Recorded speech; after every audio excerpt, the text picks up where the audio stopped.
This is the overview for Module 5. We're going to begin the week continuing with thermodynamics. So the delta S term you talked about at the end of last week. So that is going to come up again this week. We're going to be learning about the delta G term, and this is an equation. It works the exact same way as the delta S equation. So if you feel like you got a lot of good practice in with the delta S, it's the same exact process. You're just grabbing G values instead of S values.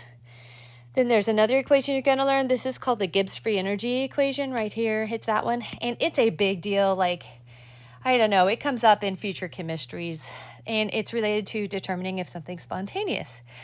You want G to be negative if it's spontaneous. And then we're going to move into shifting G and talking about equilibrium K. And this is a topic that will not go away for weeks and weeks and weeks. You will keep seeing equilibrium. Equilibrium, it has to do with when a reaction starts, you'll have a lot of reactants, but then eventually you end up with products. You would think that you would end up all of your reactants converted into products, but for a lot of reactions, you end up having products convert, a portion of them convert back to reactants, and it's kind of like a dynamic thing. So you're going to learn all about this kind of weird thing that reactions do that we didn't tell you about last semester. Then the second half of the week, we're going to be looking at Q expressions. This is just writing out like what Q equals when you have an equation. Q calculations, so that's if you actually have values for Q. You plug it into the Q expression. And Le Chantier. And I can't ever say his name right. But anyways, this has to do with comparing Q to K. So you're going to learn about Q. And in the previous lesson, you're going to learn about K. There's K values you can get a chart. You're going to compare the two. So specifically, this is what you'll learn is that Q is going to be your products multiplied over your reactant, and it's all in molarity. So this is the Q expression.